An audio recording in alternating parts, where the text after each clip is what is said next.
أعوذ بالله من الشيطان الرجيم.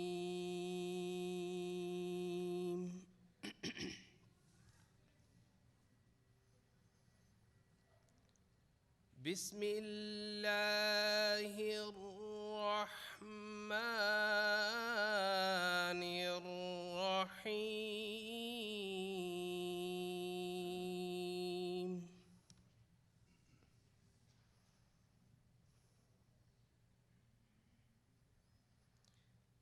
يا أيها الذين آمنوا اتقوا الله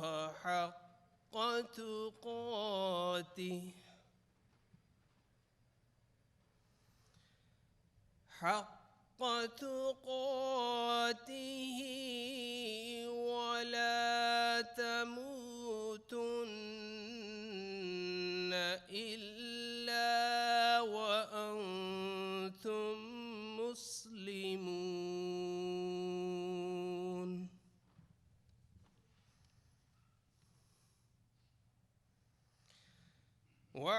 واعتصموا بحبل الله جميعا ولا تفرقوا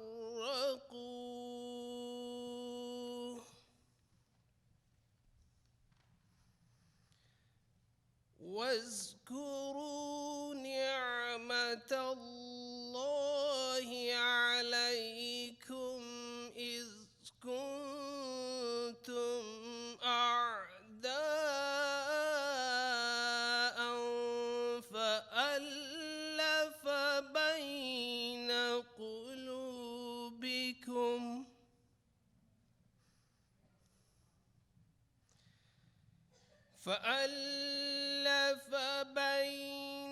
قلوبكم فأصبحتم بنعمته إخوانا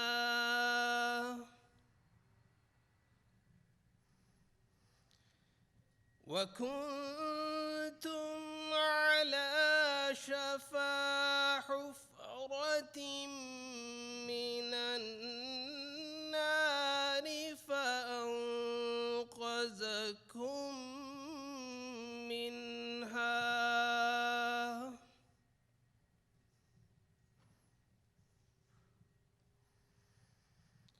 كذلك يبين الله لكم آياته لعلكم تهتدون.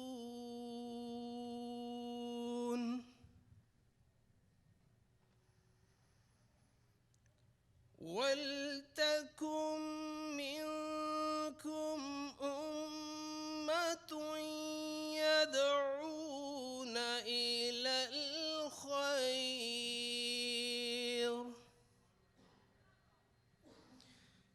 إلى الخير ويأمرون بالمعروف وينهون عن المنكر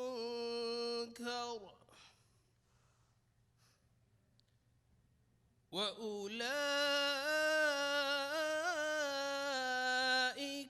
هم المفلحون.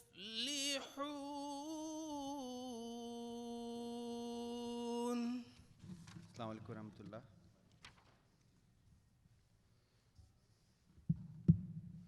اردو ترجمہ پیش خدمت ہے. میں پناہ مانگتا ہوں اللہ کی شیطان مردود سے. اللہ کے نام کے ساتھ جو بے انتہا رحم کرنے والا اور بن مانگے دینے والا اور بار بار رحم کرنے والا ہے. اے لوگو جو ایمان لائے ہو اللہ کا تقوی اختیار کرو جیسا کہ تقوی کا حق ہے اور ہرگز نہ مرو مگر اس حالت میں کہ تم پورے فرما بردار ہو، اور اللہ کی رسی کو سب کے سب مضبوطی سے پکڑ لو اور تفرقہ نہ کرو، اور اپنے اوپر اللہ کی نعمت کو یاد کرو کہ جب تم ایک دوسرے کے دشمن تھے اور اس نے تمہارے دلوں کو آپس میں باندھ دیا، اور پھر اس نعمت سے تم بھائی بھائی ہو گئے، اور تم آگ کے گڑھے کے کنارے کھڑے تھے تو اس نے تمہیں اس سے بچا لیا۔ اسی طرح اللہ تمہارے لیے اپنی آیات کھول کھول کر بیان کرتا ہے تاکہ شاید تم ہدایت پا جاؤ۔ اور چاہیے کہ تم میں سے ایک جماعت ہو، وہ بھلائی کی طرف بلاتے رہیں اور اچھی باتوں کی تعلیم دیں اور بری باتوں سے روکیں، اور یہی ہیں وہ جو کامیاب ہونے والے ہیں۔ I seek refuge with Allah from Satan the accursed. In the name of Allah, the gracious, the merciful. O ye who believe, fear Allah as he should be feared, and let not death overtake you except when you are in a state of submission. And hold fast all together by the rope of Allah, and be not divided.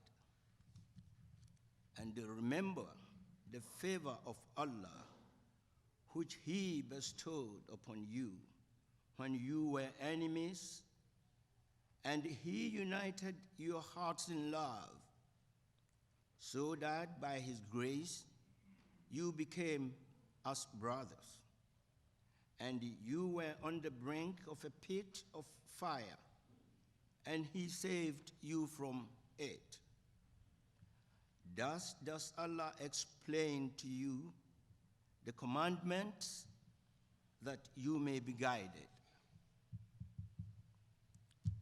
And let there be among you a body of men who should invite to goodness and enjoy equity and forbid evil, and it is they who shall prosper. Jazakallah.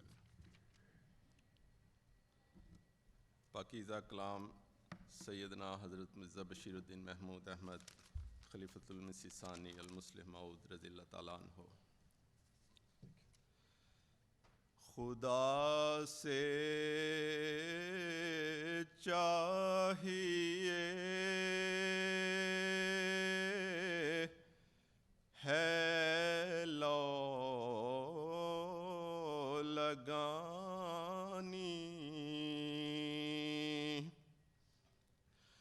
خدا سے چاہیے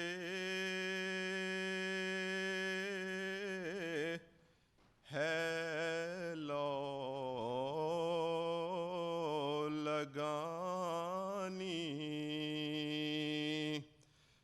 کہ سب فانی ہے پر وہ غیر فانی، کہ سب فانی ہے پر وہ غیر فانی۔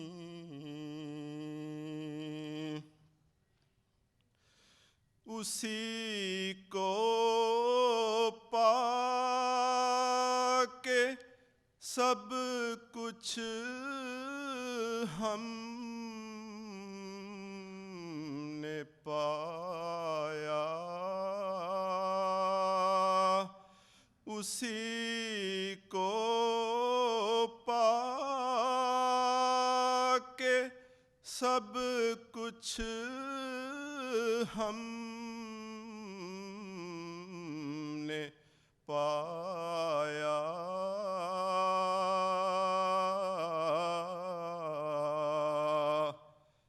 کھلا ہم پر یہ ہے راز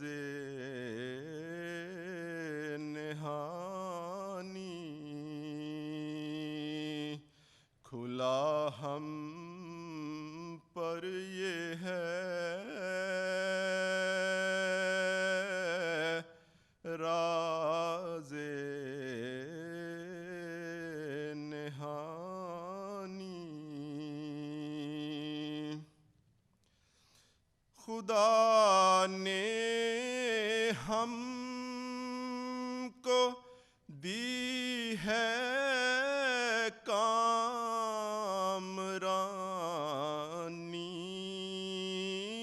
خدا نے ہم کو دی ہے کامرانی،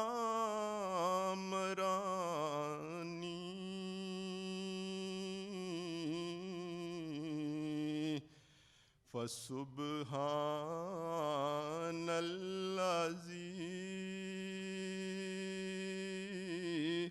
اوفى الامانی،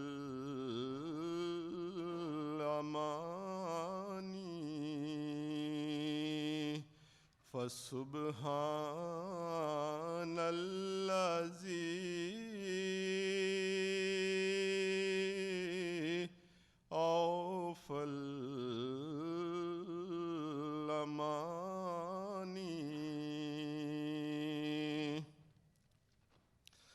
ہمارے گھر میں، ہمارے گھر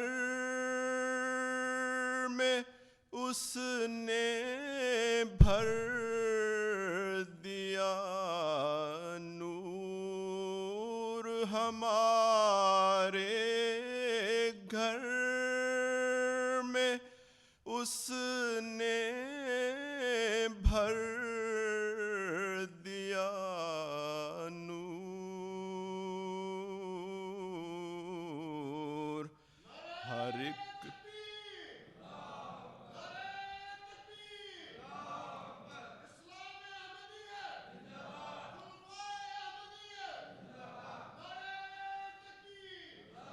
ہمارے گھر میں اس نے بھر دیا نور،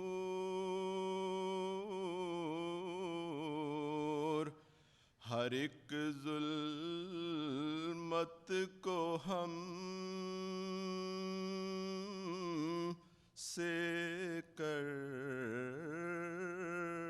دیا دور، ہر ایک ظلمت کو ہم سے کر دیا دور، ملایا خاک میں سب دشمنوں کو، ملایا خاک میں سب دشمنوں کو،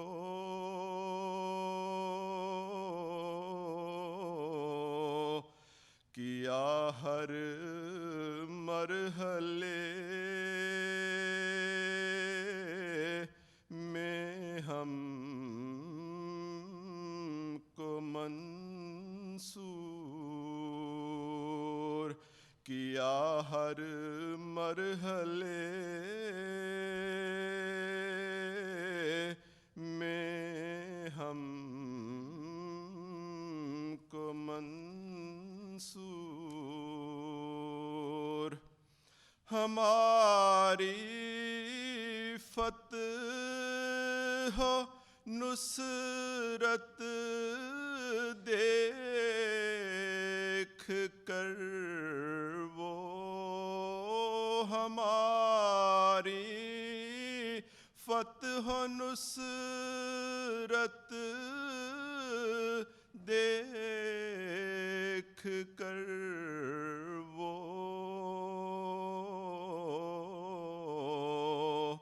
غم و رنج و مصیبت سے ہوئے چور، غم و رنج و مصیبت سے ہوئے چور، ہماری رات بھی ہے نور افشاں، ہماری رات بھی ہے نور افشاں، ہماری صبح خوش ہے شام مسرور، ہماری صبح خوش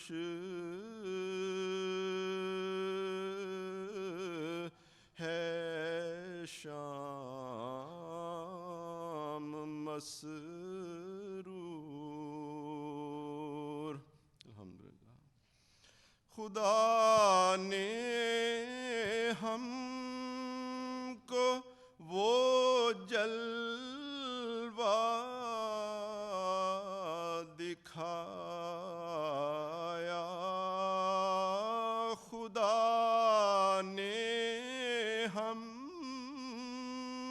کو وہ جلوہ دکھایا،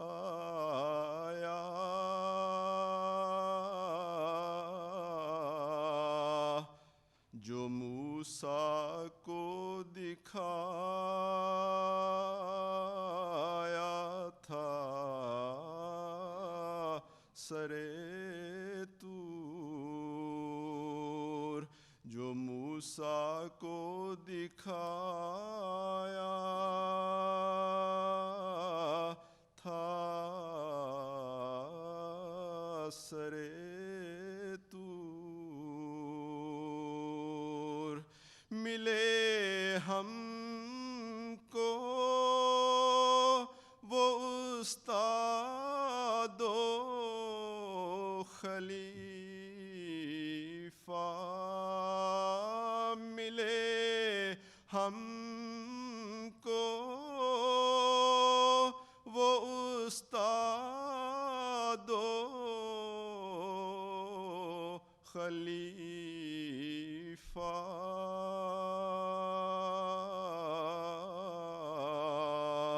کہ سارے کہہ اٹھے نور علی نور، کہ سارے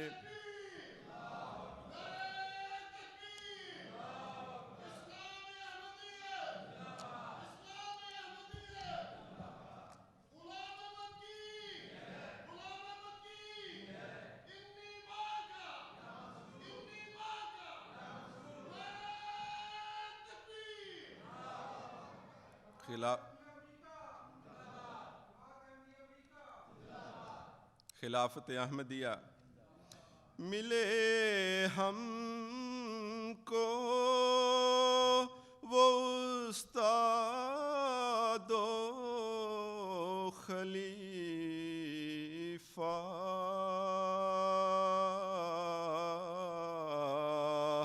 کہ سارے کہہ اٹھے نور علی نور، خدا نے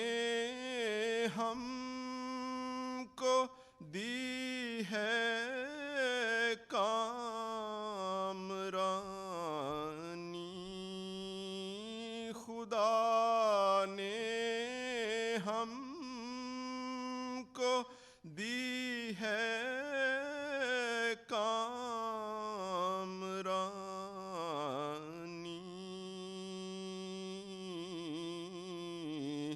فسبحان الذی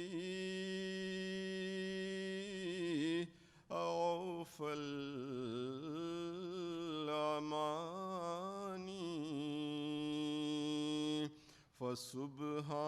فسبحان الذی اوفى الامانی.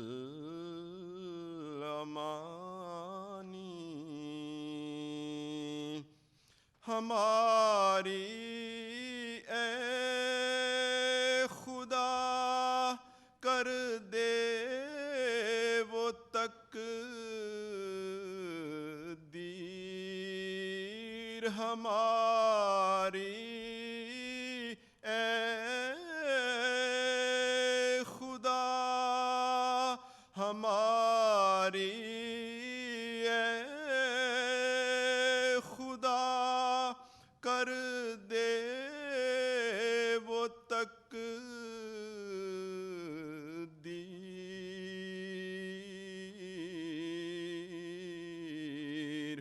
کہ جس کو دیکھ کر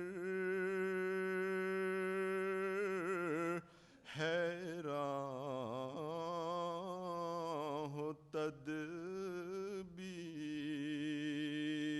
سبحان اللہ.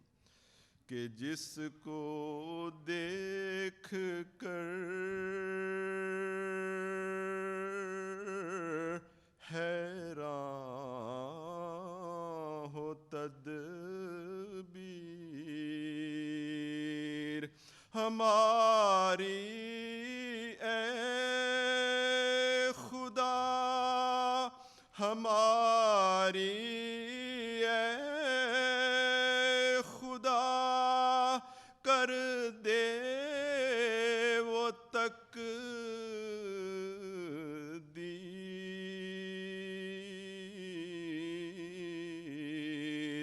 کہ جس کو دیکھ کر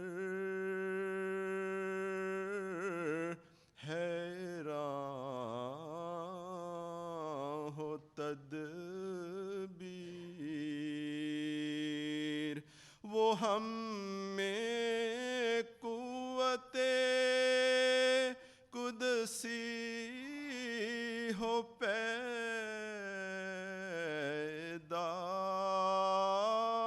وہ ہم میں قوت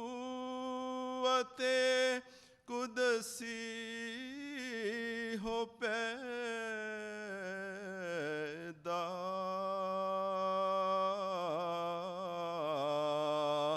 جسے چھوئیں وہی ہو جائے ایک سیر، جسے چھوئیں وہی ہو جائے ایک سیر.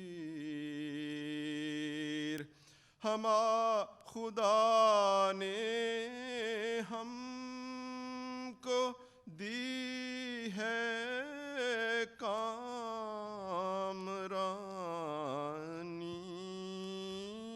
خدا نے ہم کو دی ہے کامرانی،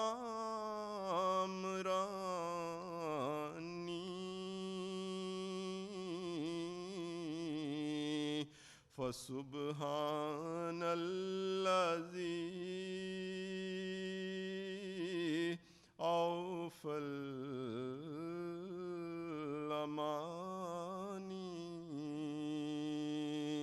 فسبحان الذی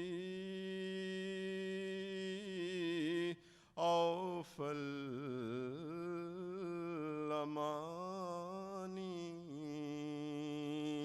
فسبحان الذی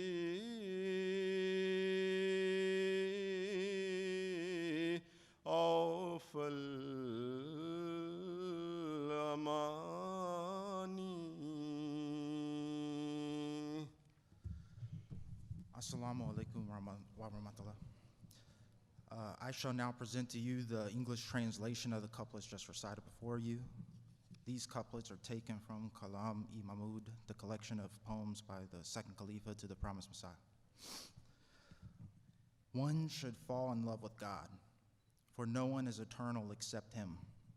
It is by finding him that we found everything. This mystery has finally become solved for us. God has blessed us with victory. Holy is he who has fulfilled my wishes. He has filled our home with light and has removed all forms of darkness from us. God has shown us the same manifestation as was shown to Moses on Mount Tor. God has blessed us with victory. Holy is he who has fulfilled my wishes. O God, make our destiny as such that even actions become awestruck. May such a spiritual prowess be born within us that whomever we come in contact with becomes elixir as well. God has blessed us with victory. Holy is he who has fulfilled my wishes. He made all of our enemies hit the dust while helping us at every step of the way. By looking at our victory and divine help, they became overwhelmed with grief and sadness. God has blessed us with victory. Holy is he who has fulfilled my wishes. Our nights are filled with bright divine light. Our mornings are happy and evenings well pleased. We have been blessed with such a teacher and Khalifa that everyone ended up saying, Nurun al-Nur. God has blessed us with victory. Holy is he who has fulfilled my wishes. A'udhu billahi minash shaitanir rajeem. Bismillahir rahmanir rahim.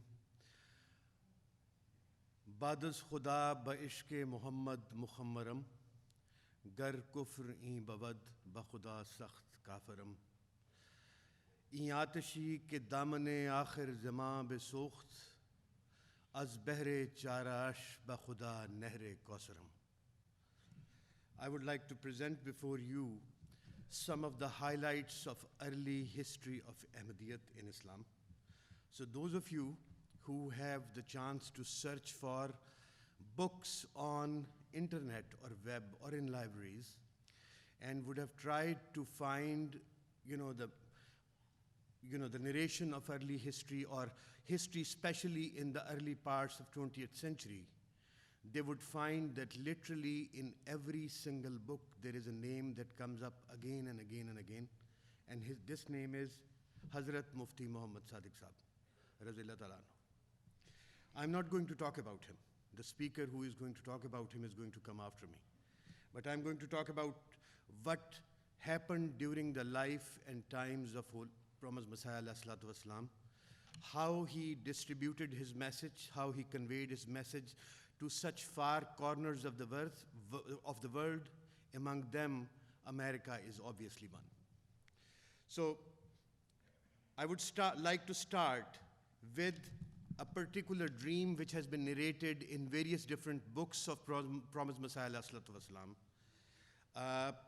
And he narrates it in Tazkira, in Brahim Ahmadi as well. He says that in my early youth, I saw in a dream Holy Prophet Muhammad sallallahu alaihi wasallam.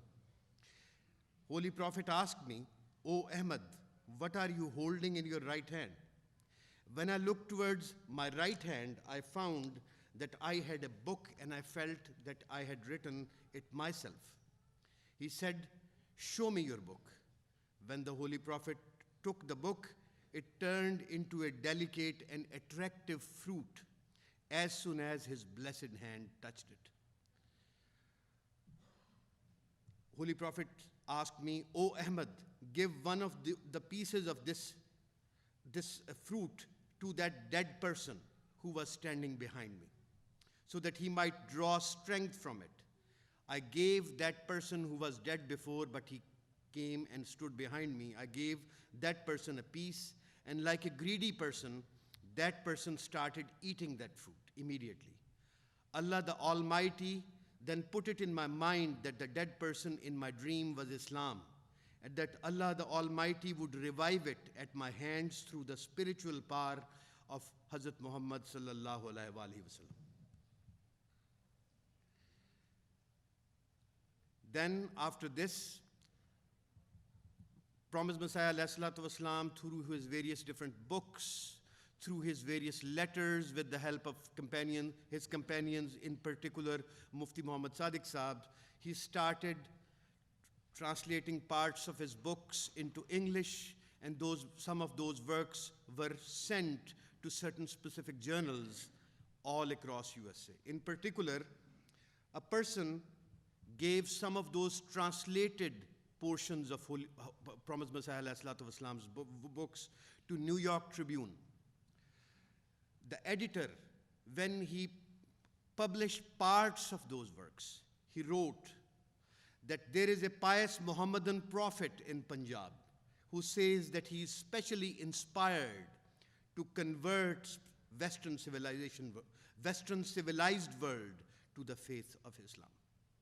In one of those, in the introduction to some of those translations, Promised Messiah wrote, obviously he wrote it in Urdu, which was translated into English, that, "Sir, with all respect and humility, I, the author of Brahine Ahmadiyya, would like to say that Allah Almighty has commissioned me to try, like the Nazarene prophet, Jesus Christ, to amend the morals of mankind with utmost humility,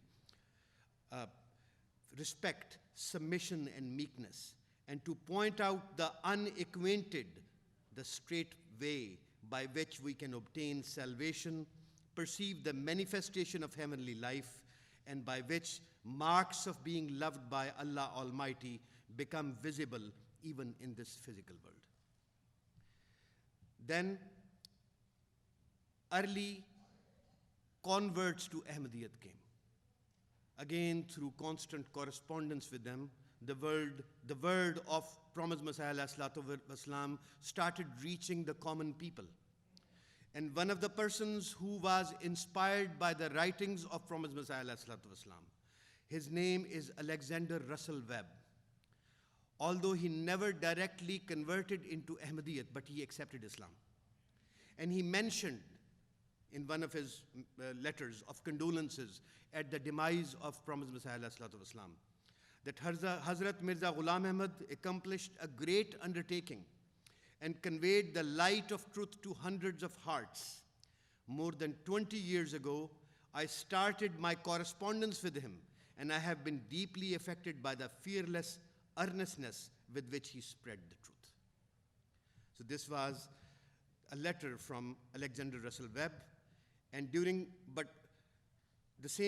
the life and times of Holy Promised Messiah ﷺ, other Americans like Mirza Hassan F.L. Ahmad Anderson became the first American to accept Ahmadiyyat. And then in 1903, Hazrat Muhammad Abdul Haq, his full name was Charles Francis Seawright, he not only accepted Ahmadiyyat, he visited Qadian, and he said, "I have become a member of Ahmadiyya Society of Qadian so as to be associated with the most advanced sections of Muslim students of all important religions of the world."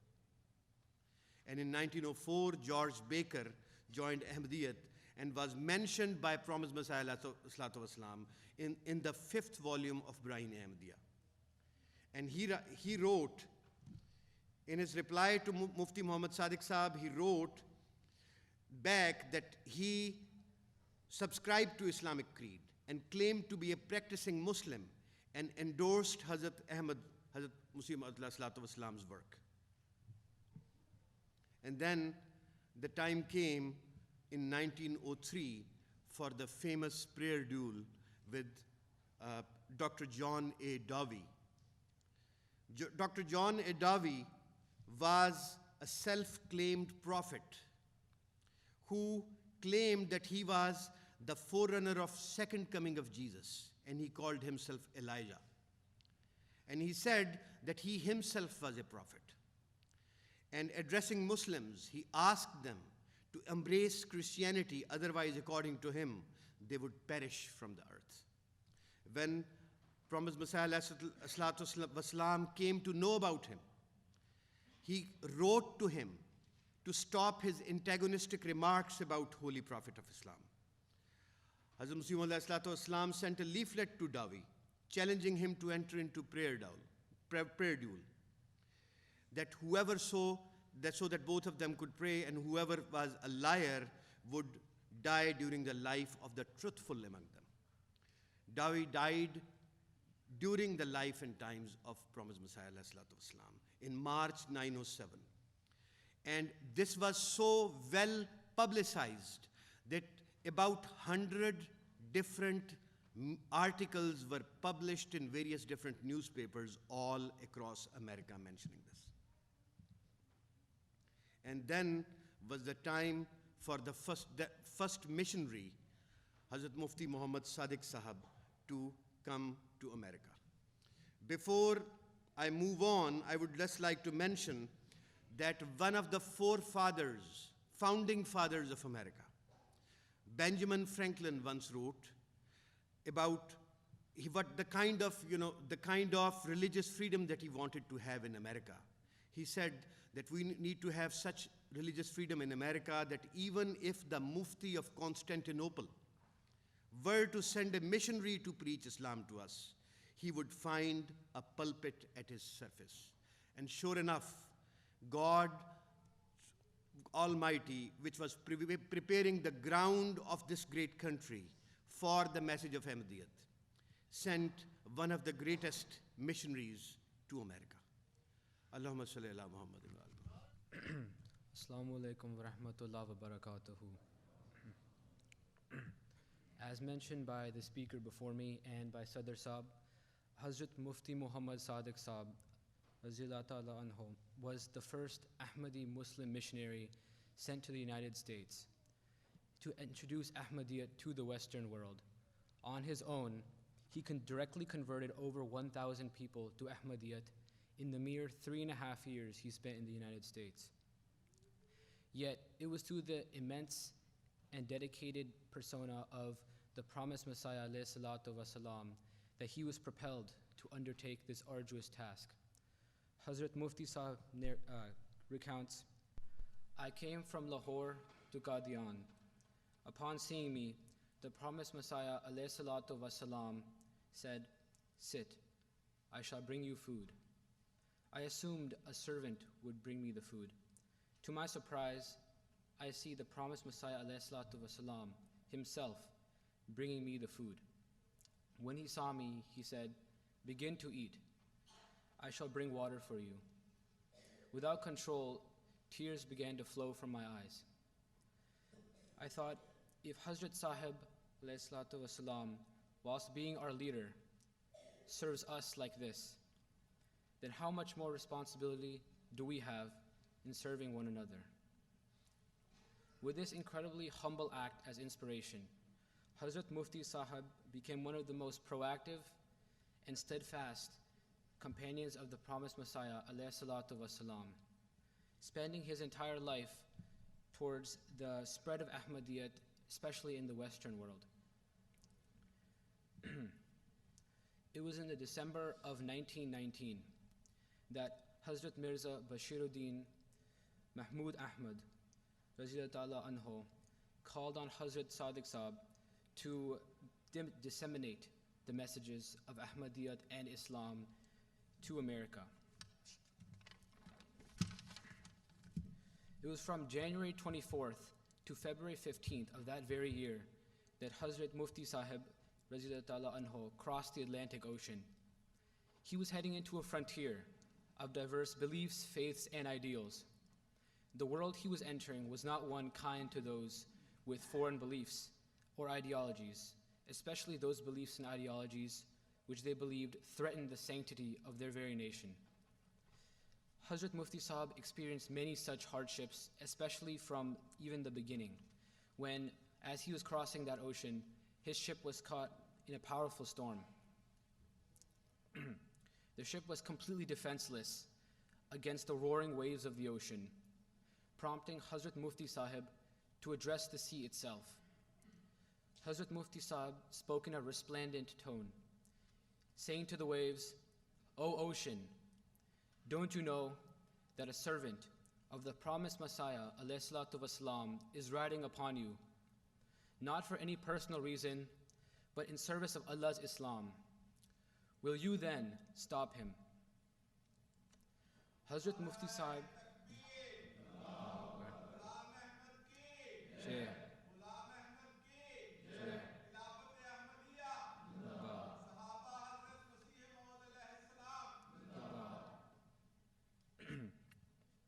Hazrat Mufti Sahib recounts that as a humble servant of the promised Messiah ﷺ, his prayers were heard by Allah, and the waves were then calmed from the answering of his prayers.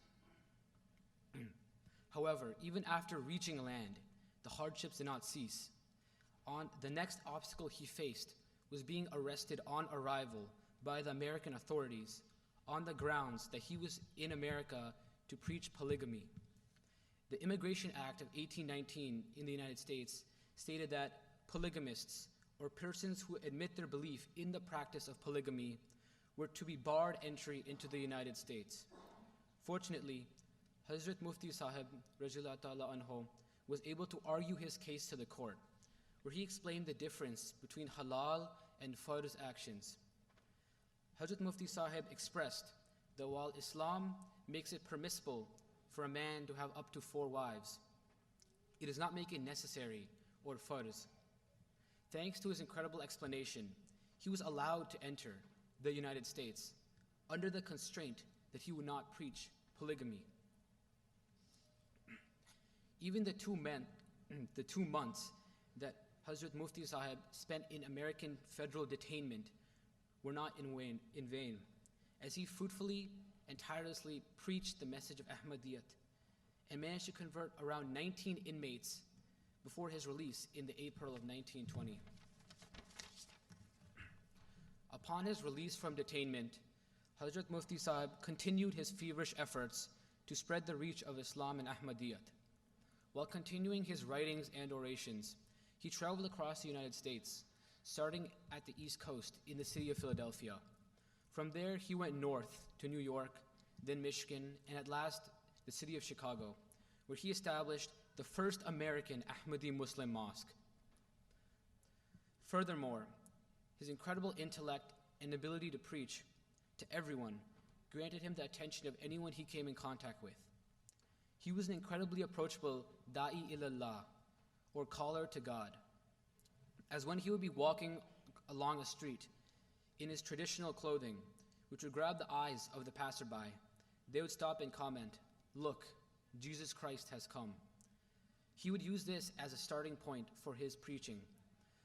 He would begin by explaining that he was not Jesus Christ, ﷺ, but just a humble servant of the promised Messiah, ﷺ. He continued this throughout his stay in the United States, preaching to those he met, delivering sermons and lectures, and writing articles, letters, and advertisements to further the spread of Ahmadiyyat and Islam into the Western world. One of his many such achievements was the creation of the magazine, The Muslim Sunrise, which to this day is the oldest running Islamic magazine in the United States.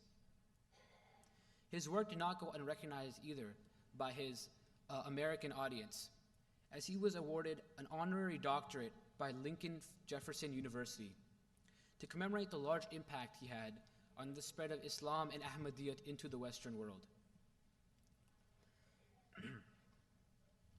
It was in 1924 then, when Hazrat Mufti Sahib's mission in the United States was complete, and he was able to travel back to Qadian, India, with a lasting impact on Ahmadiyyat in the Western world.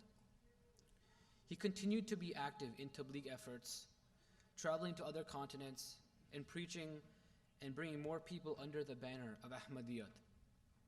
He continued his duties until his death in 1957, after having spent his entire life in service of Khilafat Ahmadiyya and the spread of Ahmadiyyat across the world. Hazrat Mufti Muhammad Sadiq Saab Razillah Ta'ala Anhu truly spent his life in service of the divine revelation. I shall cause thy message to reach the corners of the earth. His tireless efforts towards tabligh in the United States and throughout the world brought thousands more into the folds of Ahmadiyyat, and he lived his life as a true example of a pious and humble servant of Allah. Jazakallah. أشهد أن لا إله إلا الله وحده لا شريك له ونشهد أن محمدًا عبده ورسوله أما بعد فأعوذ بالله من الشيطان الرجيم بسم الله الرحمن الرحيم. Mr. President and my dear brothers and sisters, Assalamu alaikum wa rahmatullahi wa barakatuhu. I have been tasked today to say something about the nascent of Ahmadiyya Muslim community from 1920 to 1965. And it is my honor, my pleasure, my humble effort to do so by the grace of Allah Almighty.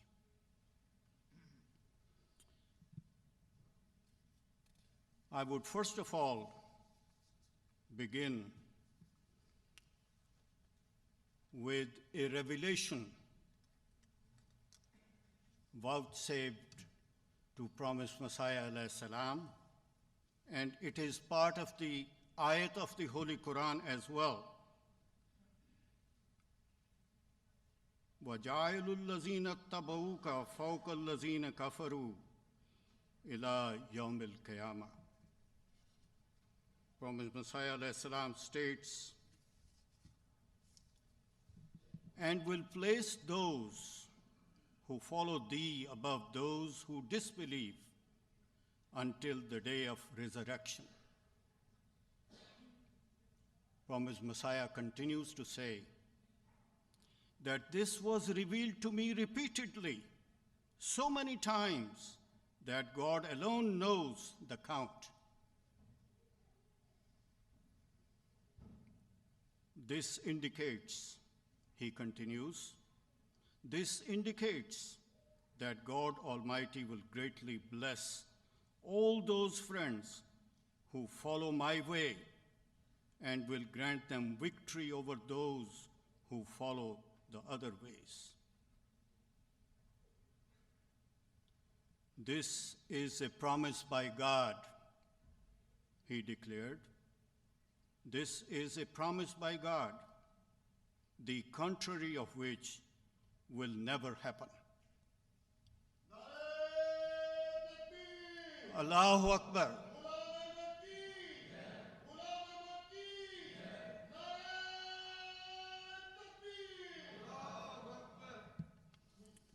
Brothers and sisters, why I brought it up right at the beginning, the reason is clear revelations of Allah Almighty to no other person than promised Messiah alayhi salatu wassalam, that anybody who would help him and all those missionaries, all those who came to help this cause were successful by the grace of Allah and through his grace alone.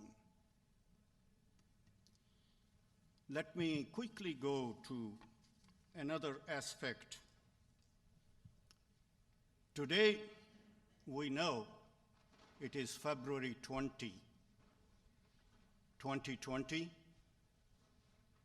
Exactly February 20, 1920, our first missionary arrived here, and we are celebrating today the Centennial. Did we ever imagine how fortunate we are to be witnessing this exact day of 100 years? We should be thankful to Allah Almighty, and indeed we are. Just to bring us up to date quickly, let me show you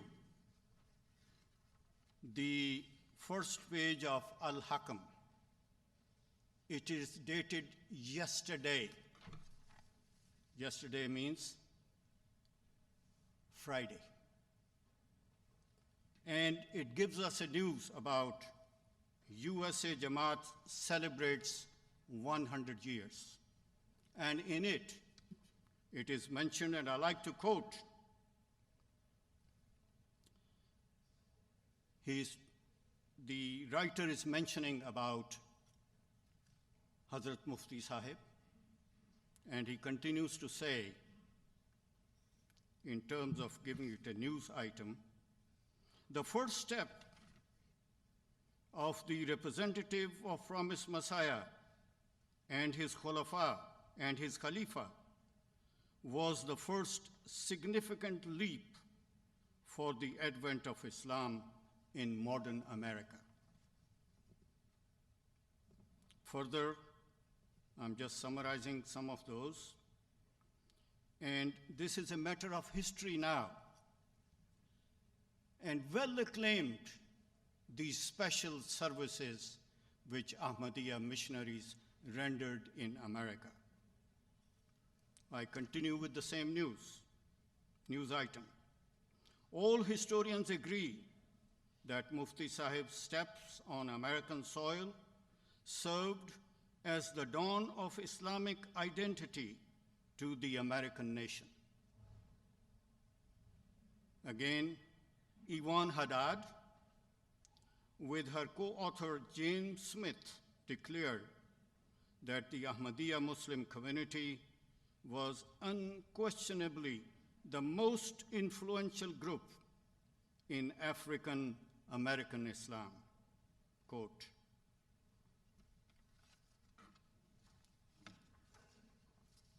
so far about the history, and which mentions about contributions of the servants of promised Messiah alayhi salam.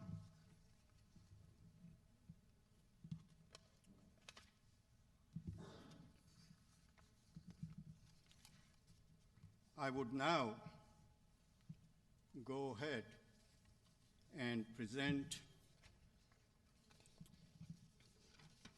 something pertaining to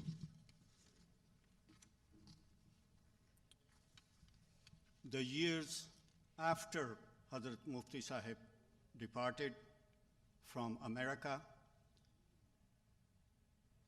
Several other missionaries joined. The first one following him was Hazrat Maulvi Muhammad Deen. Then he was followed by Sufi Mutiur Rahman Sahib. And then several others followed, and time would not permit me to mention all those names. But how can I forget my own father? And how can I forget the father of the person sitting next to me right here? And I would name them now. That is Hazrat Maulana Ataullah Kaleem and Hazrat Imam Muhammad Ibrahim, who was here from 1973 to 1982. And our family is also related through my paternal grandmother to Hazrat Mufti Sadiq Sahib, Raziyallahu Anhu. So that is a special thing for us all, brothers and sisters. There are several who are sitting here in this audience.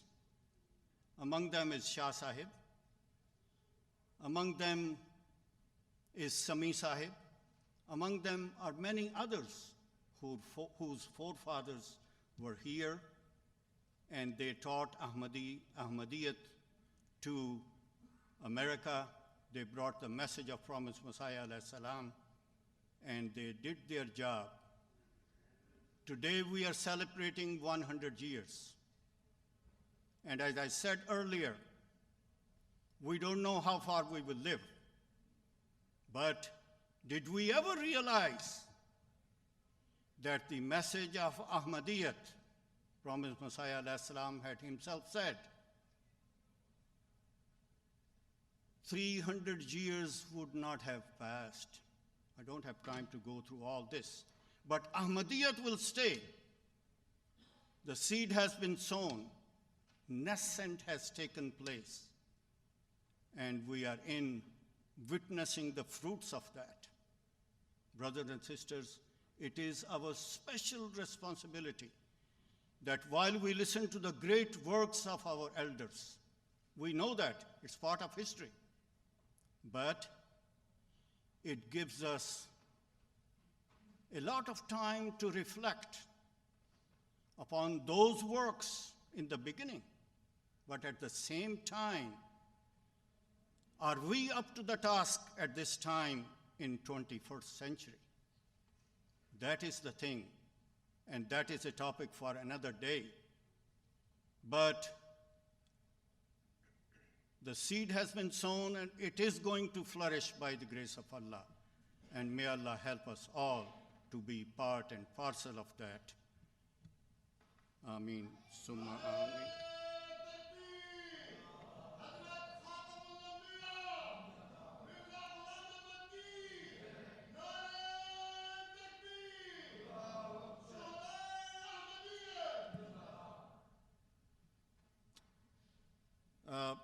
I would like to mention quickly, going over the first batch of missionaries that I have named some of them. In 1950, the headquarters of the Ahmadiyya Muslim community was moved to Fazl Mosque.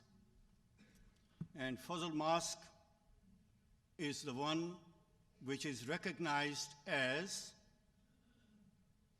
the most earliest recognized mosque in Washington, D.C., the capital of United States. We know that. We have strong affinity with that. And I, as a humble servant, being president of the community at that time, I happened to call the White House during the time of President Obama.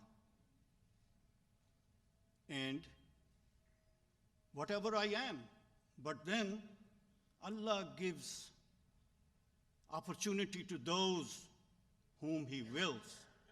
Lo and behold, I called, and I left a message because nobody talked straight. Within days, somebody called me back, and they said, President of the United States will be pleased to invite you as soon as an occasion comes. And I was, and I represented Ahmadiyya Muslim community as president of Washington, D.C., alhamdulillah. Couple more words regarding the Fazl Mosque. It is Hazrat Chaudhry Zafrullah Khan Sahib that happened to say a lot of prayers over there, and he was the one who bought the place as well. In the beginning, we know that all Arabs, many Muslims from embassies, even Pakistan embassy, they would come and pray over there under our own imams. So this is historic American Fazl Mosque. Brothers and sisters, I would like to end up by showing again the Daily Al-Fazl, dated April 26, 1920. It is in my hand. And the first letter Hazrat Mufti Sahib wrote is published in that newspaper. And just to raise our efforts in how we should perceive this history?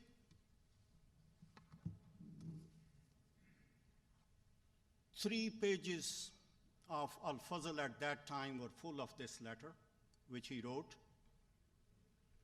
And half of those, 1.5 full page, is only the prayers. Is only the prayers. And he called it Du'a Sadiq. I would just like to mention a couple of lines from there to elevate our faith, that we should try at least doing something shown to us by our pioneers, by the grace of Allah.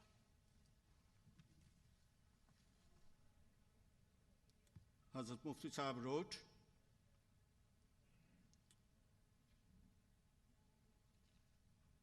"Ae mere Rabbe Kareem, mere Rabbe Rahim, mere Rabbe Halim, mere Sattar, Ghaffar, اے میرے غریب نواز مالک، اے میرے خالق، اے میرے پروردگار، میرے مولا، میرے رحمان، غفور الرحیم، تو سب پر قادر ہے، سبھی کچھ تیرے قبضہ قدرت میں ہے، کچھ نہ تھا پر تو تھا، کچھ نہ ہوگا پر تو ہوگا۔ اس کے بعد انہوں نے بہت سے انبیاء کے نام اسی خط میں لکھے اور اخیر پر دعا کی کہ جو بھی مشن انہیں حضرت خلیفۃ المسیح کی طرف سے دیا گیا ہے اس کو پورا کر سکیں، اور انہوں نے کس شان سے پورا کیا۔ اب یہ ہماری ذمہ داری ہے کہ ہم اس کام کو آگے بڑھائیں، اور اللہ تعالی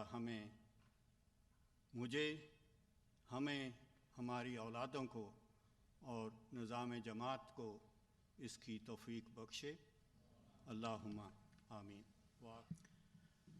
أشهد أن لا إله إلا الله وحده لا شريك له وأشهد أن محمدًا عبده ورسوله أما بعد فأعوذ بالله من الشيطان الرجيم بسم الله الرحمن الرحيم.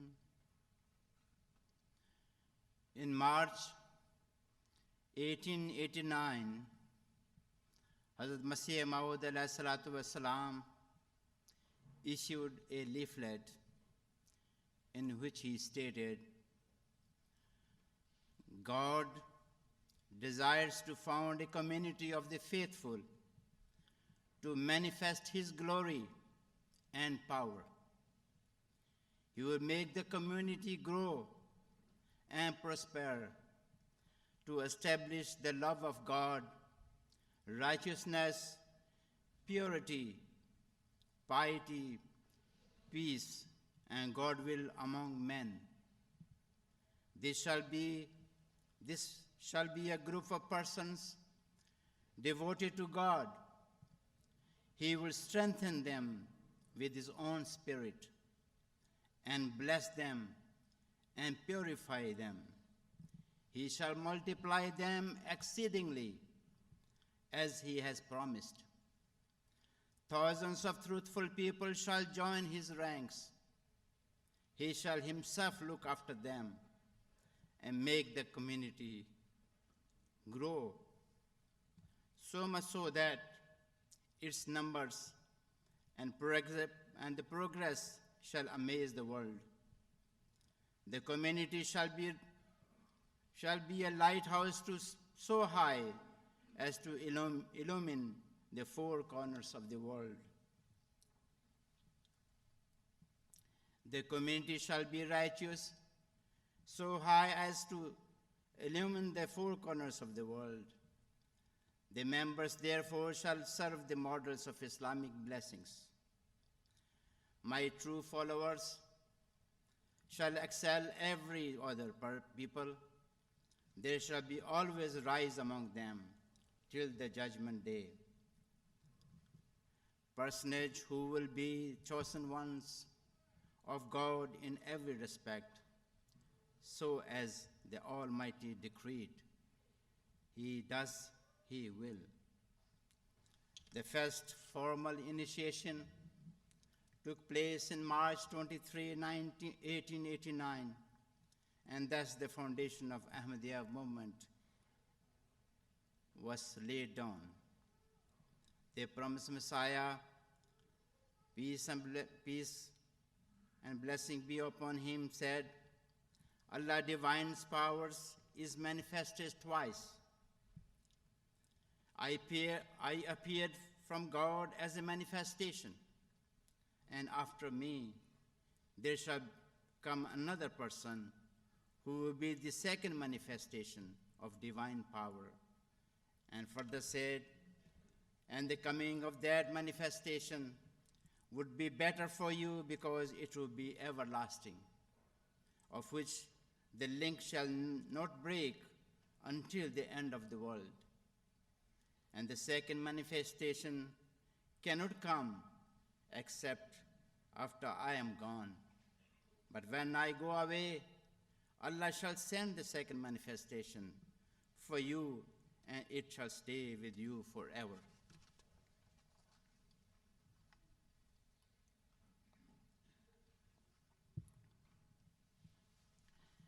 Ahmadiyya Khilafat is that second manifestation, and Allah has assured Ahmadi Muslims that this Khilafat will endure to the end of times.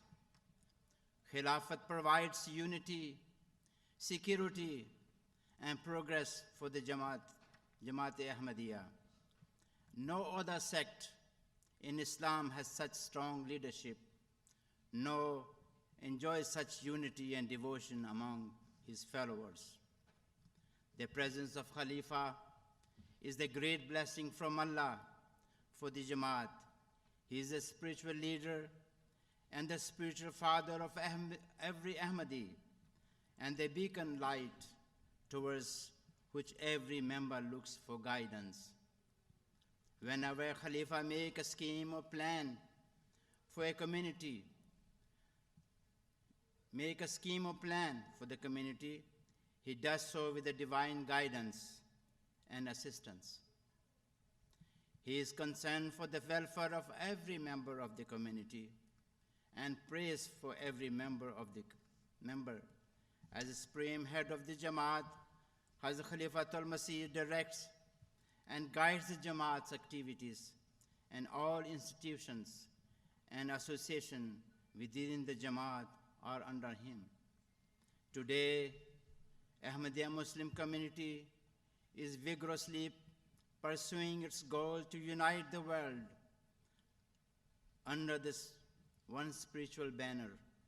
The Jamaat's rapid rate of growth, in spite of constant and often severe persecution by its opponents, testifies to the fulfillment of the divine plan.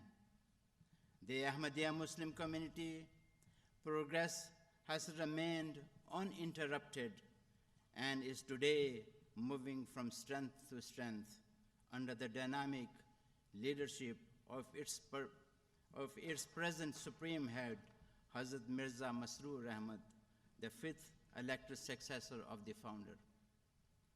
The Ahmadiyya Muslim community in USA has an illustrious history, with the headquarters in Silver Spring, Maryland, with a beautiful mosque, Baitur Rahman. Ahmadiyya Muslim community operates in 68 chapters nationwide, including America's old mosque, established in 1921 in Chicago. From 1965 to present, Ahmadiyya Muslim Jamaat has progressed tremendously. We are reaping the sacrifices of our early missionaries who worked very hard in establishing few mosques and mission houses. The first half of the last century can be considered as naissance and the second half as ascendance. Alhamdulillah. Today, with the grace of Allah, with 41 missionaries and 7 devotees, the activities and project of the communities are carried out by volunteers who sacrifice their time, skills, wealth, and property for the sake of Almighty Allah.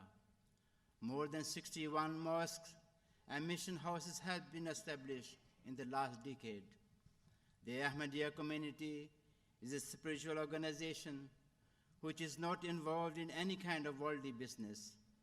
Its activities depends on the donation of its members. This concept of sacrifice was introduced by Promised Messiah himself. Every program of the Jamaat, including the Muslim television Ahmadiyya, construction of the mosques, publication of the Islamic literature, is funded by the financial sacrifices of Ahmadi Muslims. Since 1908, the year of the Promised Messiah's death, there have been 5 Khalifas. Allah bestows His special favors on each one, and the Jamaat has flourished and prospered during each Khilafat. I will state a brief summary of their Khilafat. Hazrat Maulvi Nuruddin Razillah Ta'ala Anhu Sahib was first successor to the Promised Messiah alayhi salam. He was most favorite companion of the Promised Messiah and was first to enter into Bait. Possessing vast religious knowledge, Hazrat Nuruddin had a very deep understanding of the Holy Quran. One of the prophecies revealed to the Promised Messiah by God was that He would bestow on him a son who would be a sign of Allah's mercy, power, grace, and beneficence, and through whom the message of Islam and the Ahmadiyyat would be carried to the end of the earth. This prophecy was fulfilled in the person of Hazrat Mirza Bashiruddin Mahmud Ahmad, his eldest son, who became the second Khalifa in 1914 at the age of 25. He was also known as Hazrat Muslim Maud, the promised son. His achievements as Khalifa for 52 years are too numerous to mention here, but one of his most important accomplishments was the formation of various organizations, establishment of foreign missions around the world, including United States in 1920. He established the Tariqa-Jadid and Waqf-Jadid schemes to fund the missionaries' work, and the Jamia Ahmadiyya School to train the missionaries. In historic message to the American Jamaat on the occasion of the Second Ahmadiyya Convention in 1949, Hazrat Khalifatul Masih II sent a message which was read. He said, "My friends and children, Ahmadiyyat is the message of God Almighty, not a scheme conceived by any mortal being. So you should look upon it as such and try to follow it literally and with great care. No good citizen breaks the law of his country, and so is the case of the true believer. So Ahmadiyyat, so always try and strive to know more and more about Islam and Ahmadiyyat, so that your action may be complete accord with the chosen for you by your Creator." Upon the death of Hazrat Khalifatul Masih II, Hazrat Mirza Nasir Ahmad was elected to be the third Khalifa in 1965, the eldest son of Hazrat Khalifatul Masih II. He was highly educated and a master's degree from Oxford University, London. He was well versed in religious knowledge and having memorized the entire Holy Quran at the age of 13. He tremendously expanded missionaries' activities of the community, strengthening our missions in America, Africa, and Europe. He visited United States in 1976 and urged Americans to seek the true Islamic teachings as the answer to their many religious, social, economics, and family problems. He visited the United States again in 1978. It was at the occasion of the laying of foundation stone of Basharat Mosque that he announced the popular Ahmadiyya motto, love for all, hatred for none. Hazrat Mirza Tahir Ahmad became the Khalifa upon the death of Hazrat Khalifatul Masih III in June 1982. As was his predecessor, he was also the grandson of Prophet Messiah and son of Hazrat Khalifatul Masih II. After his divine appointment to Khilafat, Hazrat Mirza Tahir Ahmad Khalifatul Masih IV visited the United States 7 times. He first visited in 1986, and then 87, then 89, 91, 94, 97, and then 1998. The year in 1989 was the Jubilee year of the Ahmadiyya Muslim Jamaat. Hazrat Mirza Tahir Ahmad visited America and many countries around the world for the Ahmadiyya Centenary. On this historic occasion, he said, I most humbly and sincerely invite all my fellow human beings to seriously study the Ahmadiyya movement in Islam with prospect of joining its fold. He further said, the salvation of mankind depends on the accepting of this religion of peace. Islam is the religion which does away with all discrimination between man and demolish all barriers of race, color, creed, which divides humanity.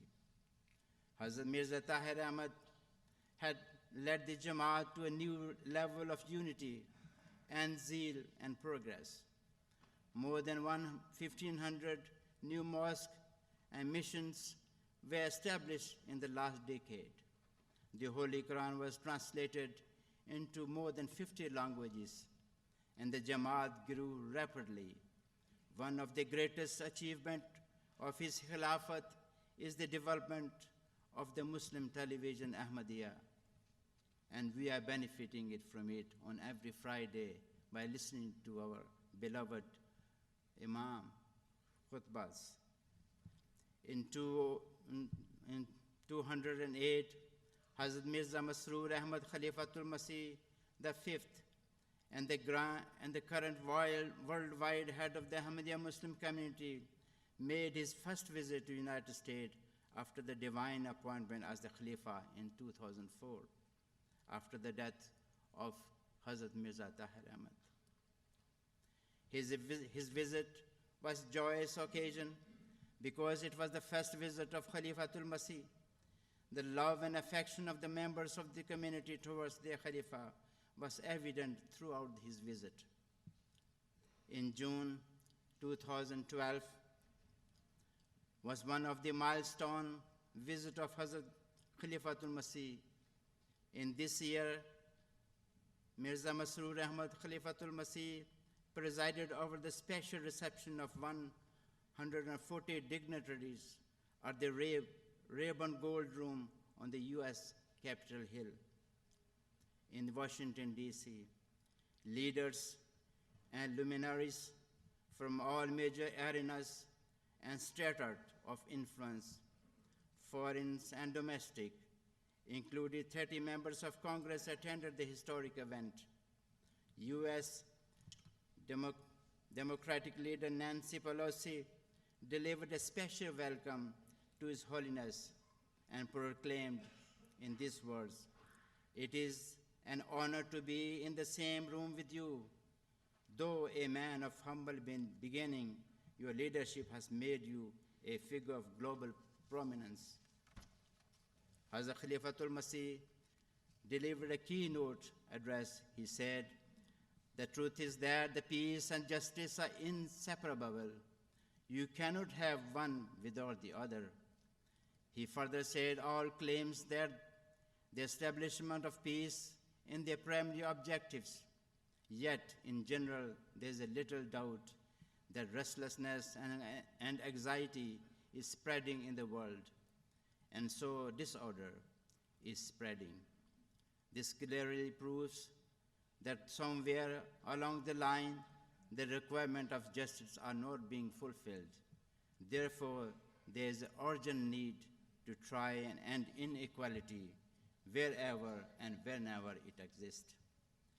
Hazrat Masroor Ahmad visited USA again in 2013, and then during his visit in 2018, he inaugurated 4 mosques and a hospital in Guatemala. During his recent visit, touching scenes were seen visible wherever he traveled to in America. Men, women, children, elders, and youngsters shed tears in response to seeing His Holiness. His visit was a very moving experience for us all, and we were able to feel the outpouring of emotions of members. Morning and evening, members lined in the routes where Hazur Anwar walked to and from the mosque in order to see him passing by.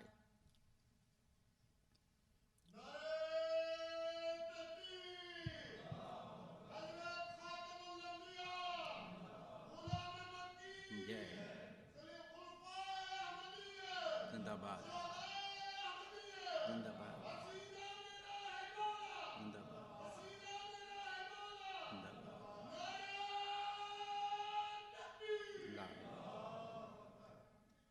The time of the day was irrelevant. Whether it was Fajr prayer, that is in the morning, Asr afternoon, or Maghrib evening, children, men and women would be waiting in eager anticipation to see their Khalifa.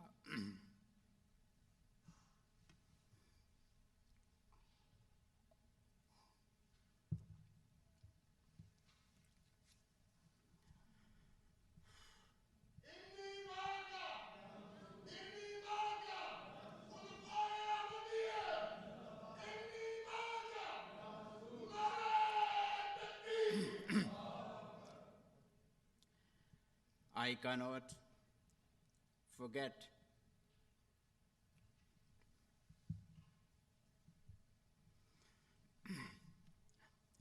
forget the day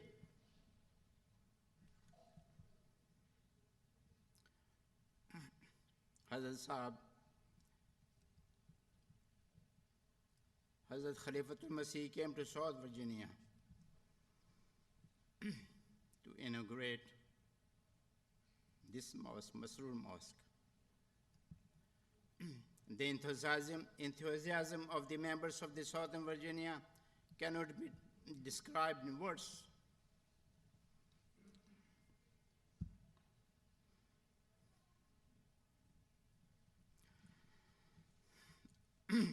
I was fortunate to be the company of Hazur Anwar during the press conference, deliverance of his inaugural address, and when meeting various dignitaries.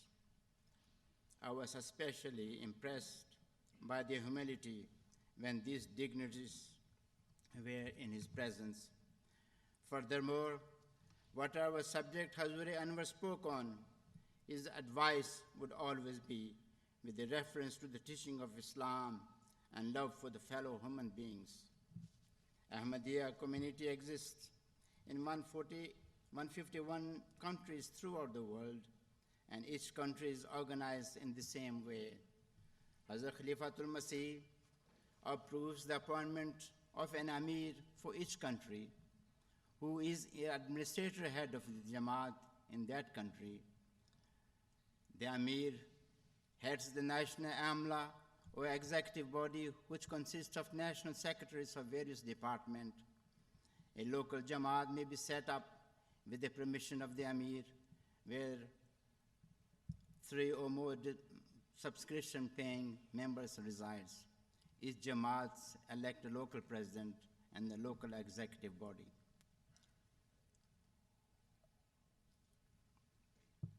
The first Amir, after Hazrat Mufti Muhammad Sadiq, was Maulana Muhammad Siddiq Shahid Sahib from 1976 to 1977.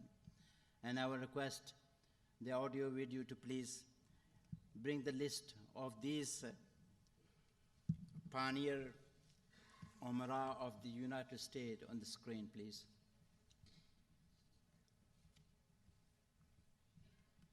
As you can see in the screen, Muhammad Siddiq, Maulana Muhammad Siddiq Sahib was the first Amir from 1976 to 1977.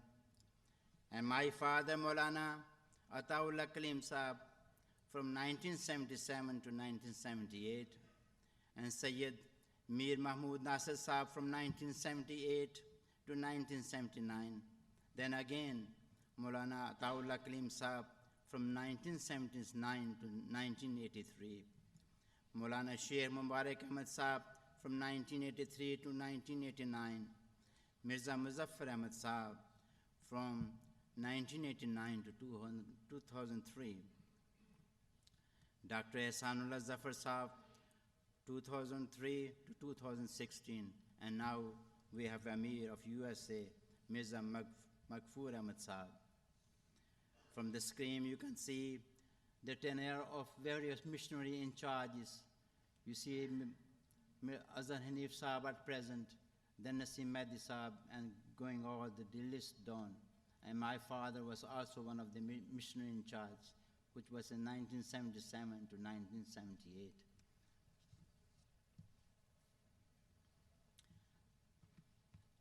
From the screen, you can see that all these missionaries in charge and presidents also. Members are requested to remember all these Umara, missionaries, and the presidents who have passed away in your prayers, that may Allah Ta'ala grant these lions of the Jamaat high status in paradise. We are enjoying the fruit of the sacrifices, devotion, and their humble services in established Ahmadiyyat in Islam in America. And also remember in your prayers the present missionaries and devotees who are presently rendering their services in America and around the world. I will request the next page, please, to bring the name of the other missionaries. So these are the missionaries, some of them who have been passed away and some of them who are just presently working. Their years are next to it. From here, if I can see the screen very well. And these are the devotees who are assisting the Jamaat work in various departments. Speaking of the auxiliaries, in 1936, Lajna Imamullah established in USA with Sister Alia Muhammad as its first elected Sadr. In 1969, Khudamullah Ahmadiyya was established in USA with Munir Hamid Sahab as its first national Qaid. In 1967, Missionary Makbul Ahmad Sahab was appointed as the Naib Sadr of Majlis Ansarullah, and later on, Malik Masood Ahmad Sahab became the Sadr of Ansarullah from 1981 to 1985. At present, Imran Hai Sahab is the Sadr Majlis Ansarullah, and Dr. Dia Tahir Bakr Sahiba as Sadr Lajna Imamullah, and Dr. Madil Abdullah Sahab as the Sadr Khudamullah Ahmadiyya. Being the servants of humanity, Here in America, we take every opportunity to serve the wider society and organize unique platform to provide the interfaith dialogues. We hold regular interfaith events in which scholars of the different religions are invited to speak on topics of common interest and present the beauties of their respective faiths. We believe this is a significant contribution towards bringing peace between the various communities living in America. We have been holding various charitable programs under the Humanity First, and this morning was another sample of this program when there was a food packaging done for the poor people and the needy. We also participated on 4th of July's parade, and our celebration has always been most colorful and prominent to show our love for our homeland. The Holy Prophet ﷺ said that love of one's country is part of the faith. Let us be grateful. Today is the blessed day in the history of United States of America. Let us be grateful to Almighty Allah in granting us life to be part of this centennial celebration. May Allah Ta'ala bless us all and bless United States, Ahmadiyya Muslim community in the United States. Wa akhira da'wana alhamdulillah. Assalamu alaikum. मोहब्बत के नग़मात गाएंगे हम, अख़ुवत के ताने उड़ाएंगे हम,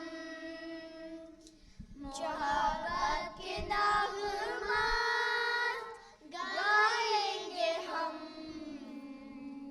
अख़ुवत के ताने उड़ाएंगे हम, जहाँ तक न पहुँची हो आवाज़ हक़, वहाँ जाके कुरान सुनाएंगे हम, वहाँ जाके कुरान सुनाएंगे हम। करूरत के होतल हिया जिससे दूर, वो मीठे तराने सुनाएंगे हम, वो मीठे तराने सुनाएंगे हम। मोहब्बत के नग़मात गाएंगे हम, अख़ुवत के ताने उड़ाएंगे हम, मोहब्बत के नग़मात गाएंगे हम, अख़ुवत के ताने उड़ाएंगे हम। Now we will present the translation of the poem just recited. We will sing songs of love. We will create melodies of sisterhood and brotherhood, the places where voice of truth has not reached.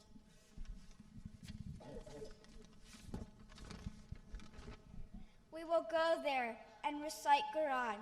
We will sing those sweet songs through which bitterness of hatred is removed. We will sing songs of love, and we will create melodies of sisterhood and brotherhood. Jazakallah. Assalamu alaikum. Ashhadu an la ilaha illallah wahdahu la sharika lahu wa ashhadu anna Muhammadan abduhu wa rasuluh. Amma ba'du fa'udhu billahi minash shaitanir rajim. Bismillahir rahmanir rahim. Wa idh qala Ibrahimu rabbi arini kayfa tuhyil mauta.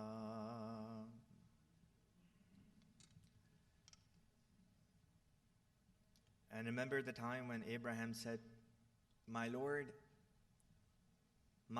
show me how you give life to the spiritually dead. As most of you are aware, that these days I'm doing house visits in Virginia. So just this past week, I was blessed and honored to visit one of the families. They were two brothers. They had come from Pakistan a long time ago. And they were reminiscing with me, and they were telling me how when 100 years of Jamaat's existence were complete in 1989, they were young boys. One of the brother was 14, the other one would have been maybe 4 or 5 years older than him. And they remember that day because on that very day, 7 to 8 companions of the promised Messiah ﷺ came to their home. And they had a small jalsa where these companions of the promised Messiah ﷺ mention about how they met the promised Messiah ﷺ and converted. They, to this day, remember that day from 1989. So what we are experiencing here today is something of similar nature.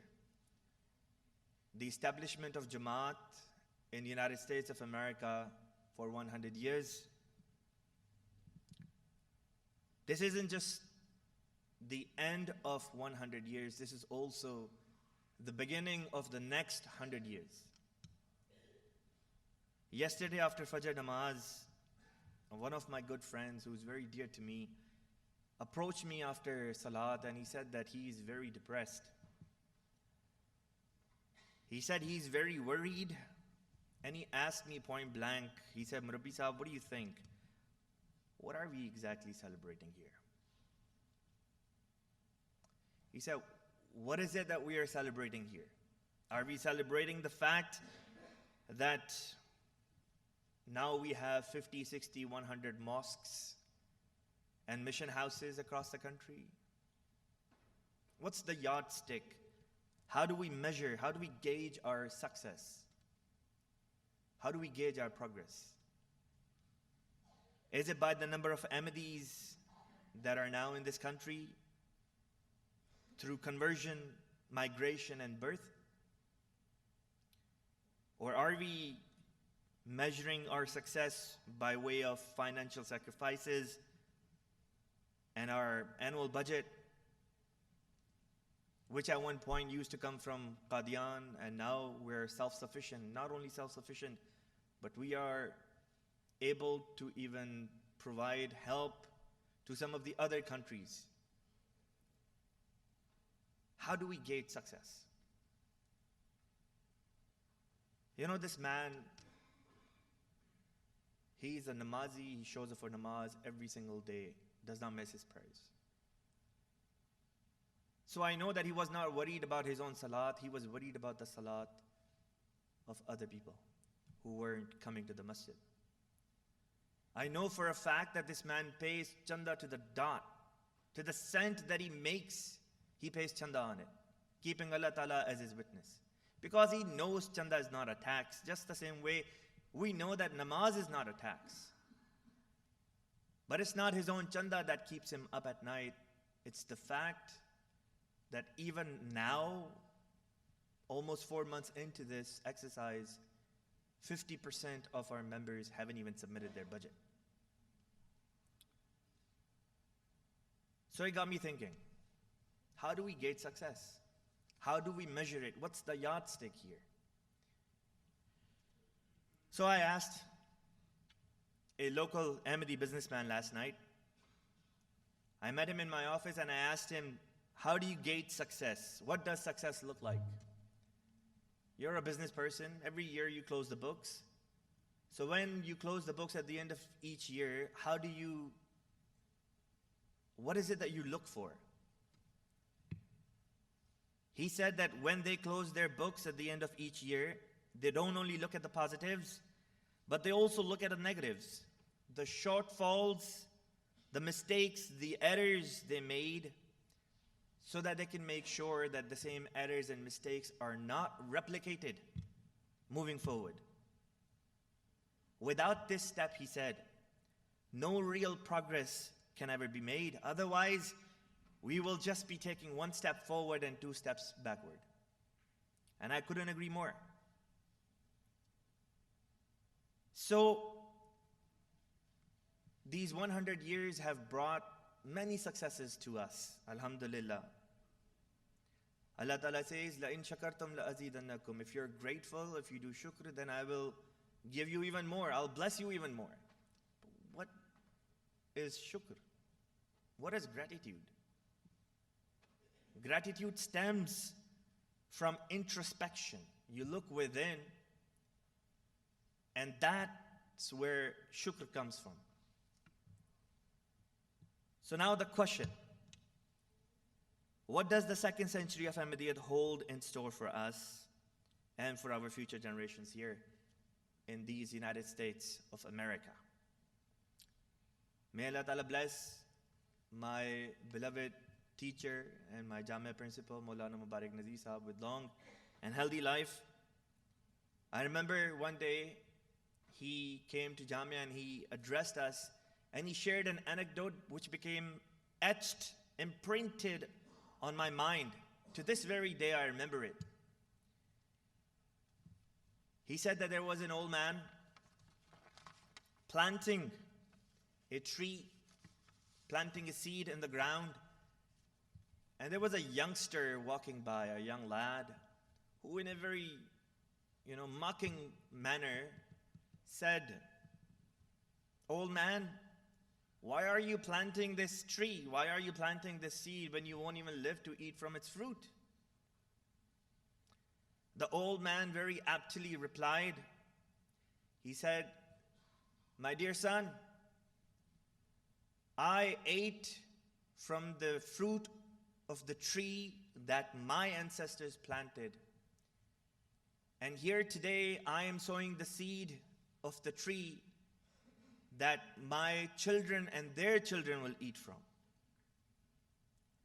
My dear brothers and sisters, you heard before me that what we are benefiting from today is actually from the fruits that our predecessors planted here long before we even landed in this country.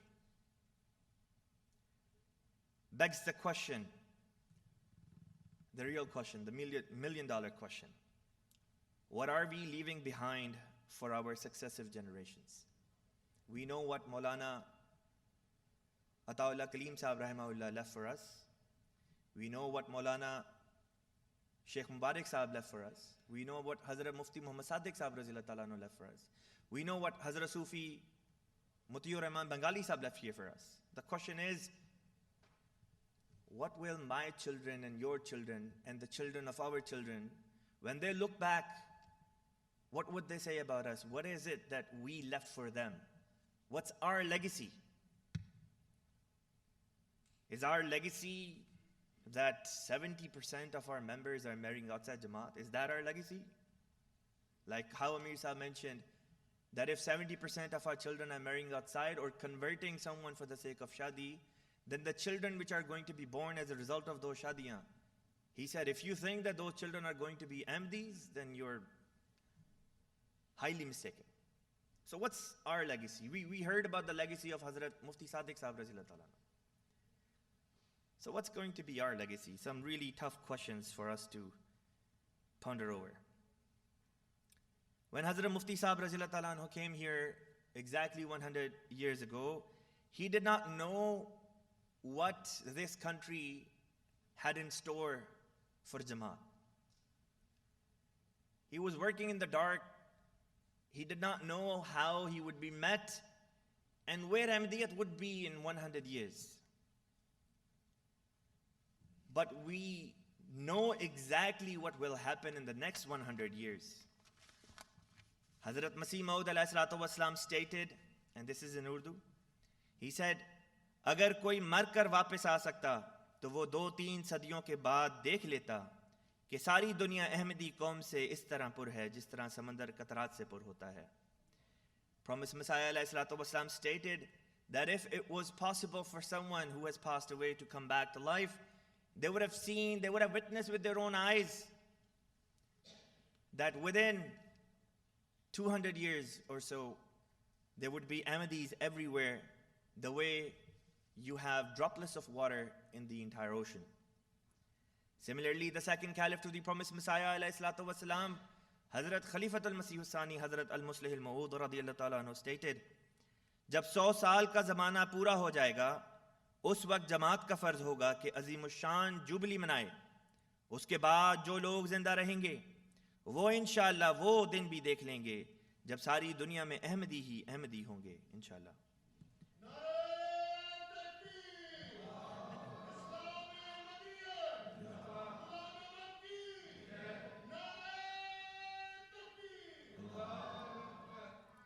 Hazrat Khalifatul Masih Sani Razillah Ta'ala Anhu stated that when 100 years are completed on the establishment of Jamaat Ahmadiyya, Jamaat, it would be imperative on Jamaat to hold this jubilee in an excellent manner.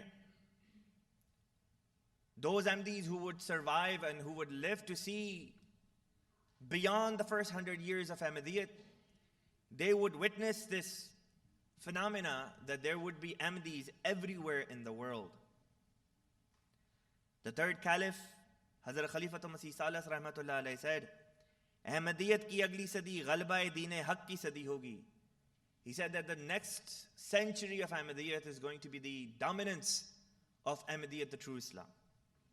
And Khalifatul Masih Rabi rahmatullah ta'ala stated, and I quote, मैं खुशखबरी देता हूँ कि अगली सदी में तुम ये नज़ारा देखोगे कि अज़ीमुश्शान ताकतों के पहाड़ रेज़ा रेज़ा करके हमवार मैदानों की तरह तुम्हारे सामने बिछा दिए जाएंगे और अहमदियत की फतह के घोड़े दंदनाते हुए उनकी छाती के ऊपर से गुजरते चले जाएंगे इंशाअल्लाह. Khalifatul Masih Rabi rahmatullah ta'ala stated that I give you this glad tiding that the next century of Ahmadiyyat, when it will dawn on you, you will witness this sign with your own very eyes, that mighty powers of the world will be humbled before you, and you will witness the victory of Islam, Ahmadiyyat, inshallah. Collectively, my dear brothers and sisters, collectively as a Jamaat, yes, we are progressing. Just the fact that when Mufti Saab came here, he was one man. Today we are more than 20,000 strong, alhamdulillah. When he came, the finances were run by the headquarters of the Jamaat from Qadian. And now, alhamdulillah, USA Jamaat is self-sufficient and also assisting other countries in running their day-to-day operations. So we know that collectively as a Jamaat, we are progressing. But the real question here is, are we progressing at an individual and at the family level or not? So here I want to do an exercise real quick. Each and every single one of us needs to ask ourselves with sincerity, keeping Allah Ta'ala as our witness, these 4 questions. I'm going to read out one by one each of these questions, and I want every single one of us, every male, every female present here, or who gets to hear this message afterwards. I will ask this question and answer this question genuinely in your own heart. Am I financially better off than my parents' generation? Am I physically in a better place than my parents' generation? Am I spiritually in a better place than my parents' generation? And last but not the least, are my children closer to Allah than I was when I was their age, or are they actually worse off? My respected elders, my brothers and my sisters, if our answers reflect that we are worldly better off than our previous generation, but spiritually worse off, then I am afraid to say we are suffering from spiritual stagnation. And if we desire to be given a new spiritual life, if we desire to be woken up from this state of slumber, then we must do what Allah the Almighty said to Ibrahim alayhi salam in the verses that I started my discourse with. Therein, Ibrahim alayhi salam asked Allah Ta'ala, Rabbi arini kaifa tuhyil mauta. Show me, my Lord, my Allah, show me how you restore life to the spiritually dead. Those who are suffering from spiritual stagnation, how do you give them life? Allah Ta'ala said, خُذْ أَرْبَعَةً مِّنَ الطَّيْرِ فَصُرْهُنَّ إِلَيْكَ ثُمَّ اجْعَلْ عَلَى كُلِّ جَبَلٍ مِّنْهُنَّ جُزْءًا ثُمَّ ادْعُهُنَّ يَأْتِينَكَ سَعْيًا وَعَلَمْ أَنَّ اللَّهَ عَزِيزٌ حَكِيمٌ. Allah said, take 4 birds, attach them to yourself, then place each one of them on separate mountains, and then call them towards yourself, and they'll come flying towards you. They'll come flying towards you. This is what's missing here. The fact that 5 times a day, Hayya ala salah, Hayya ala falah, the call to prayer is made from this very mosque, but not that many people pay heed. We need to attach ourselves first and foremost, then our spouses and our children to Allah Ta'ala. That's what's missing here. If we are not able to attach ourselves and our family members with Allah Ta'ala, then it does not matter if we even become millionaires. Those millions of dollars will never suffice us. We will never be content. We will never be content. Our chandas would reflect that we are not content. We're trying to make more and more money, but spending very less in the way of Allah Ta'ala. So the question is, why did Allah Ta'ala choose Ibrahim alayhi salam and not someone else? Why is it that his story is mentioned in the Quran? It's because Ibrahim alayhi salatu wasalam, in his life, he did 4 things. Number 1, a man loves his own survival the most. A man loves his own life the most. Ibrahim alayhi salam, for the sake of Allah Ta'ala, was willing to jump in fire for the sake of God. After your own life, you love your wife the most. Ibrahim alayhi salam, at the behest of Allah the Almighty, left his young wife Hazrat Hajra alayhi salam in the wilderness of Makkah, knowing that any moment they can perish. He put his trust and faith in God. After his own self and his wife, a man loves his children. Ibrahim alayhi salam was willing to sacrifice his only begotten son, Ismail alayhi salatu wasalam, whom Allah had given him after 85 years. And last but not least, the love of the wealth. The love of the wealth. Ibrahim alayhi salam belonged to a well-to-do family, and he had a very well-to-do business. His family business was making idols. Back then it was a very good business, generated a lot of revenue. And he gave all of that up for the sake of Allah Ta'ala. All of that up for the sake of Allah Ta'ala. And when he did that, that's when Allah Ta'ala said that Ibrahim was a one-man nation. So at the end, my dear brothers and sisters, if we want to be remembered, if we want our children to prosper spiritually as well as worldly, then that missing ingredient needs to be brought back in our life, which is the love of God. When we do that, that's when these words of Ibrahim alayhi salam, the prayer of Ibrahim alayhi salam, would also be applicable on us. This beautiful prayer has been recorded in the Holy Quran, and I quote, رَبِّ هَبْ لِي حُكْمًا وَأَلْحِقْنِي بِالصَّالِحِينَ وَاجْعَلْ لِي لِسَانَ صِدْقٍ فِي الْآخِرِينَ وَاجْعَلْنِي مِنْ وَرَثَةِ جَنَّةِ النَّعِيمِ وَلَا تُخْزِنِي يَوْمَ يُبْعَثُونَ يَوْمَ لَا يَنْفَعُ مَالٌ وَلَا بَنُونَ إِلَّا مَنْ أَتَى اللَّهَ بِقَلْبٍ سَلِيمٍ. My Lord, bestow wisdom on me and join me with the righteous, and give me a true reputation among posterity, and make me one of the inheritors of the garden of bliss, and disgrace me not on the day when they will be raised up, the day when wealth and sons shall not avail, but he alone will be saved who brings to Allah a sound heart.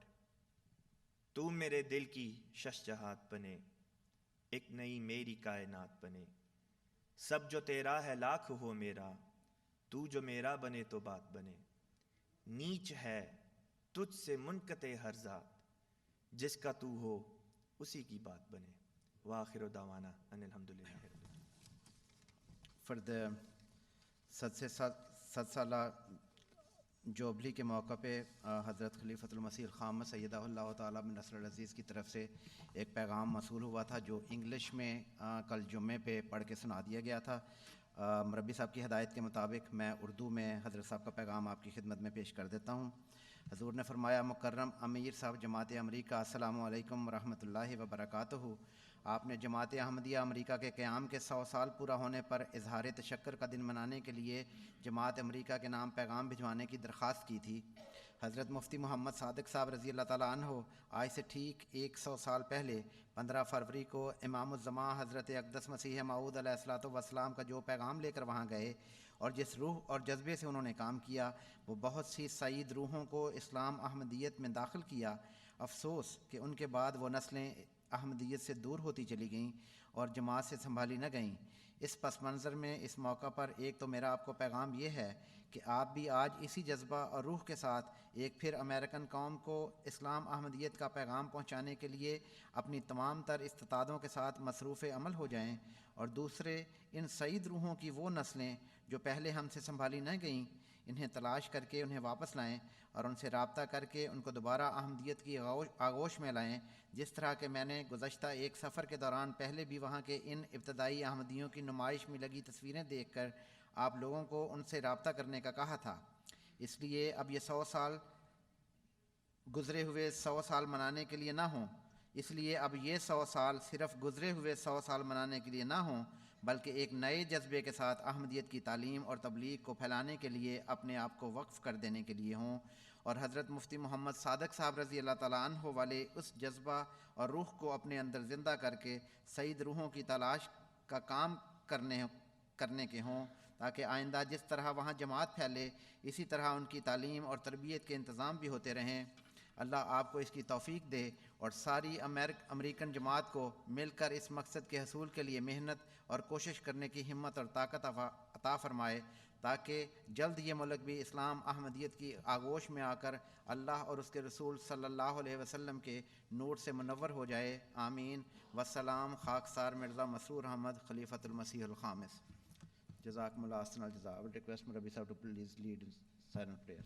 دعا کرتے ہیں. دعا میں خاص طور پہ اس چیز کو ذہن میں رکھیے گا کہ یہ ضرور دعا کریں کہ جس طرح پہلے بعض خاندان ضائع ہو گئے، کئی سو لوگ جنہوں نے احمدیت قبول کی مفتی صاحب کے وقت میں، پھر بعد میں ان کو جس طرح حضور نے بیان کیا کہ ہم ریٹین نہیں کر سکے، تو یہ دعا ضرور اللہ تعالیٰ کے حضور کریں کہ ہم اور ہماری اگلی نسلیں اس طرح سے ضائع نہ ہوں، کہ ہم ہمیشہ جماعت کے ساتھ اور خلافت کے ساتھ وابستہ رہیں. Please keep this in your mind when you pray, that many hundreds of individuals were lost over the course of this past 100 years who had accepted Ahmadiyya during the time of Mufti Sahib Razillah Ta'ala anhu. So pray that may none of us nor our future generations be ever lost, and that we always stay firmly attached to Jamaat and also to the institution of Khilafat. Please join me in dua. Dua karne.